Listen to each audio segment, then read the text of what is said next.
For Week 2 of the 2016 season, this is the College Football Traveler.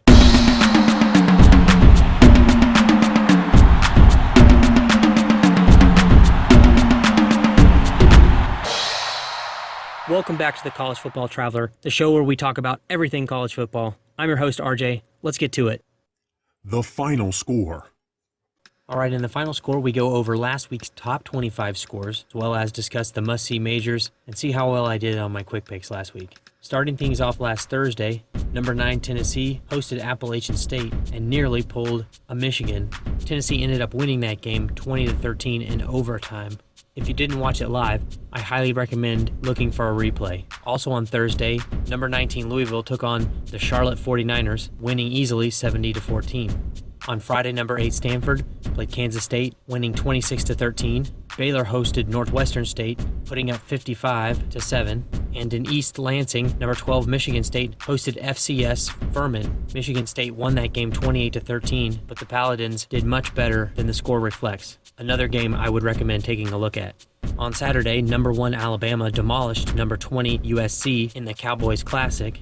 Number 2 Clemson escaped Auburn, winning 19-13. Oklahoma yet again paved the way for another Group of 5 team, losing to Houston 23-33, including the longest kick six in college football history. A short field goal returned 109 yards for a touchdown. Number 5 LSU was upset by unranked Wisconsin 14-16 at Lambeau Field. Ohio State hosted Bowling Green, winning 77-10. Number 7 Michigan played Hawaii, winning 63-6. Number 13 TCU played South Dakota State, winning 59-41. Number 14 Washington hosted Rutgers, winning 48-13. Number 16 UCLA traveled to College Station and lost to Texas A&M 24-31 in overtime. Number 17 hosted Miami of Ohio, winning 45-21. Number 18 Georgia bested number 22 North Carolina 33-24 in the Georgia Dome. Number 21 Oklahoma State beat Southeastern Louisiana 61-7 in Stillwater. Number 24 Oregon beat UC Davis 53-28. And number 25 Florida beat the University of Massachusetts 24-7. On Sunday, University of Texas upset number 10 Notre Dame, winning 50-47 in double overtime. And on Labor Day, number 4 Florida State beat number 11 Ole Miss 45-34. If you watched all 6 of last week's must-see majors, you saw 3 upsets, a narrow escape, and 2 games that will surely be on ESPN Classic for years to come. So how did I do this weekend? If you follow the Twitter, @CFBTraveler, all one word, then you get my CFBT Quick Picks, my picks of the games involving every top 25 team. Last week, I was 80.95% straight up and 62.5% against the spread. This week in the polls. This week in the polls, we will be looking at the AP Top 25 and their developments. At number 1, Alabama maintains its spot after beating number 20 USC. Number 2, Clemson is also unchanged after beating Auburn. Florida State moves up 1 spot to number 3. Ohio State moves up 2 spots to number 4. Michigan moved up 2 spots as well. After defeating Oklahoma, Houston jumped 9 spots to number 6. Stanford comes in at number 7. Up 6 spots is Washington at number 8. And Georgia also jumps 9 spots to come in at number 9. At 10, 11, and 12 are teams that are ranked for the first time this year. At number 10 is Wisconsin, who upset LSU last week. At number 11, the University of Texas is ranked for the first time since 2013. And Michigan State joins the rankings at number 12. Louisville moves up 6 spots to number 13. Oklahoma drops 11 to number 14. TCU drops 2 to number 15. Iowa moves up a spot to number 16. Despite winning, Tennessee drops 8 spots to number 17. Notre Dame and Ole Miss each move down 8 spots to 18 and 19, respectively. Texas A&M joins the rankings at number 20. LSU drops 16 spots to number 21. Oklahoma State drops 1 to move to 22. Baylor remains at 23. Oregon at 24. And Miami at 25. Scouting report. Here's the injury report for Week 2. Number 1, Alabama. Offensive lineman Alphonse Taylor, probable for Saturday, having served his suspension, and wide receiver Cam Sims is questionable with a shoulder injury. Number 3, Florida State. Offensive lineman Cole Minshaw is questionable for Saturday with a concussion. Wide receiver George Campbell is questionable with a groin injury. Defensive back Nate Andrews is questionable with a hamstring injury. Defensive tackle Adam Torres questionable with a foot injury. Offensive lineman Kareem Ari questionable with a concussion. And defensive tackle Darvin Taylor II questionable with a shoulder injury. Number 4, Ohio State. Offensive lineman Kevin Fetter is questionable for undisclosed reasons. Offensive lineman Malcolm Pridgeon is questionable for undisclosed reasons. Place kicker Sean Nurberger questionable with a groin injury. Wide receiver Alex Stump Thorpe, questionable for an undisclosed reason, and defensive lineman Tracy Sprinkle is out for the season with a leg injury. Number 5, Michigan. Running back Devion Smith, who was injured last game, is probable for Saturday with a rib injury. Cornerback Jordan Lewis, probable for undisclosed reasons. Running back Kareem Walker, questionable for undisclosed reasons as well. Offensive lineman Ben Braden, questionable for undisclosed reasons. Defensive tackle Maurice Hurst, probable for undisclosed reasons. And running back Drake Johnson will be out indefinitely for undisclosed reasons. Defensive tackle Brian Moan is downgraded to expect to miss the game against Central Florida with a leg injury. Linebacker Noah Furbush is out indefinitely with a leg injury. And defensive end Taco Charlton, downgraded to expect to miss Saturday with an ankle injury. Number 6, Houston. Offensive lineman Alex Fontana is questionable with a concussion. Wide receiver Rashad Samples, questionable with a concussion as well. And offensive lineman Will Noble, also questionable with a concussion. Running back Duke Catalon is listed as probable with an ankle injury.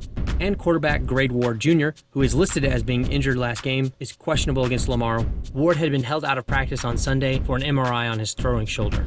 Number 8, Washington. Defensive lineman Jalen Johnson is questionable on Saturday against Ohio with a leg injury. Number 9, Georgia.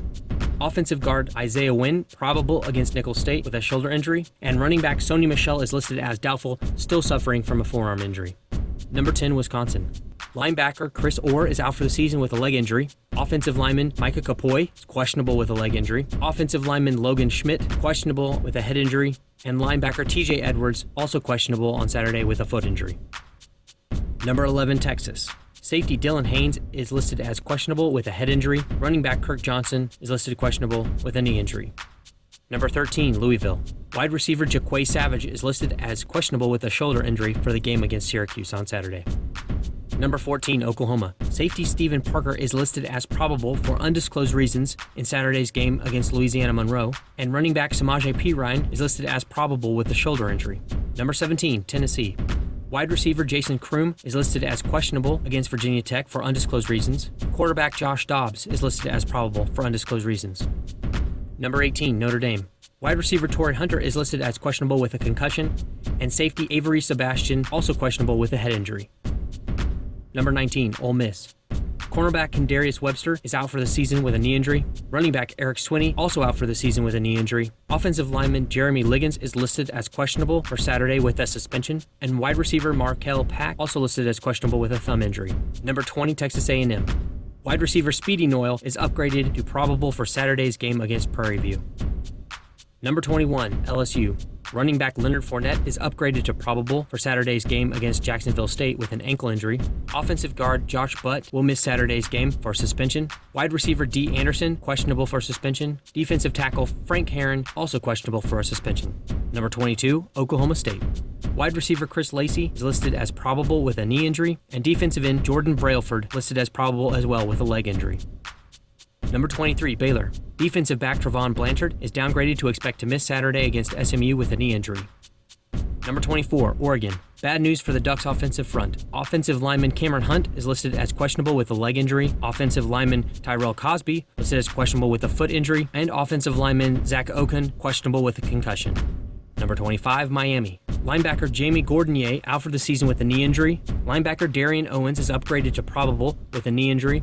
Defensive lineman Anthony Moten is questionable with a shoulder injury. Defensive lineman Trent Harris is upgraded to probable with a hand injury. Defensive lineman Gerald Willis is upgraded to probable, having served his suspension. Defensive lineman Cortel Jenkins listed as doubtful with a knee injury. Quarterback Tucker Bernay is listed as questionable with legal problems. Defensive lineman Scott Patchen is out indefinitely with a knee injury. Wide receiver Sam Bruce will miss the next 3 games on suspension. College football headlines.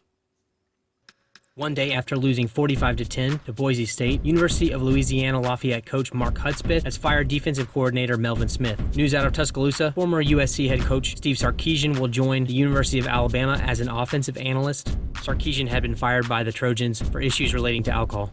In conference expansion news, the University of Connecticut will be meeting with Big 12 officials on Thursday. And out of Wisconsin, athletic director Barry Alvarez has extended his contract through 2021. Under Alvarez, the Badgers have won 56 conference titles and 14 national championships. Of the news, University Chancellor Rebecca Blank stated, "Barry has achieved great success as a coach and as our athletic director. The whole state is proud of the Badgers. We look forward to having him continue leading Wisconsin athletics for years to come." On the gridiron. Top 25 rundown. Week 2 is something of a hangover after all that went on over Labor Day weekend, but it's more of a return to normal than anything.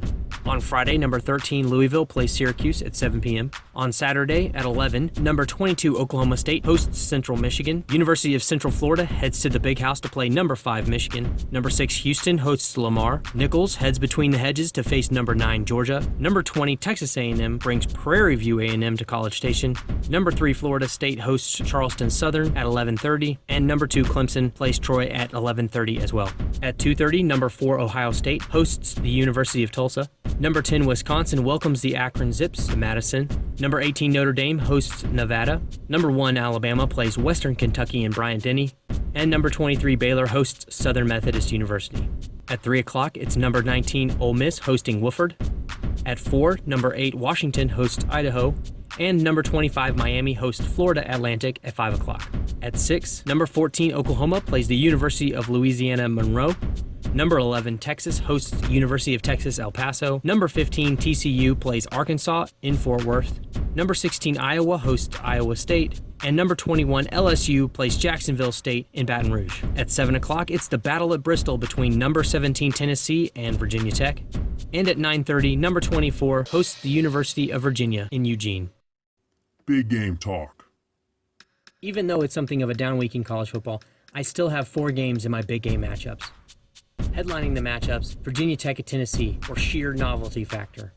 The game between the Hokies and the Volunteers will take place at Bristol Motor Speedway. Bristol holds 150,000 spectators, making this game the single largest in terms of attendance in the history of college football. My second big game matchup is Arkansas at TCU. I think this game will not only be good in terms of football and give us a chance to measure up a Big 12 team and an SEC team, but it also has one very unique aspect to it. Imagine if instead of national championships, we played college football like boxing does its title contentions, meaning any team which wanted to be number 1 in the nation would have to beat the currently reigning champion. Imagine also that we went all the way back to the very first football game between Princeton and Rutgers to determine who currently holds what we'll call the college football belt. Well, there's actually a website that has done this, aptly titled collegefootballbelt.com. This group of college football fans has tracked what would be the equivalent of the heavyweight champion of the world of college football. And the current reigning champion, Horned Frogs of TCU. Sure, it's something of a novelty, but it's interesting to think of the championship lineage in this way. And as a member of the SEC, Arkansas has a chance to steal the belt out of the Big 12. If this occurs, I don't see it leaving the SEC anytime soon. The third and fourth items on my big game matchups, Penn State versus Pitt and BYU versus Utah. Why those 2 games? Well, that takes us into Notable rivalries.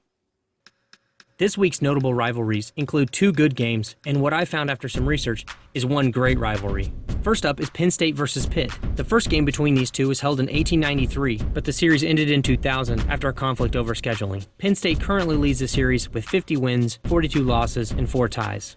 The second game in the notable rivalries for this week, Iowa versus Iowa State for the Cy-Hawk Trophy. Started in 1894, this game was put on pause between 1934 and 1977, played every year since. Iowa currently leads the series 41-22, but has only 1 consecutive win. And finally, what I think is the best rivalry of the week, BYU versus Utah in the Holy War. Both schools are only about 50 miles apart, and the only thing they agree on is that they're in the same state. The Holy War isn't just a name, it's a foundation of the rivalry. Utah fans accuse BYU fans of acting arrogantly and self-righteously as if being part of the Mormon church makes them innately superior, and BYU fans accuse Utah fans of being intentionally antagonistic for religious reasons, including intentional swearing and excessive alcohol consumption around BYU fans, both of which are forbidden by BYU's honor code, the code of conduct which all BYU students and faculty are required to adhere to. What makes this vitriol really ironic is that many Utah fans are also Mormons themselves. The 2 teams don't even agree on the win-loss record. Utah claims 58 wins, 34 losses, and 4 ties, whereas BYU claims Utah only leads 55-31-4.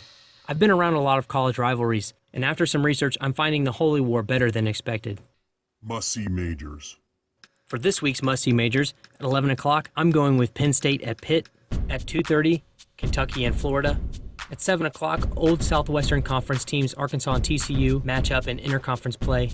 And I'll end the weekend at 9 o'clock with some fireworks, watching Texas Tech play Arizona State in Tempe. Both schools are pretty well known for 5-wide high-octane offenses and placeholder defenses, so that game should be a pretty fun nightcap. I'll be straight with you, there's not much going on this weekend. But hey, it's only week 2. DVR starting lineup.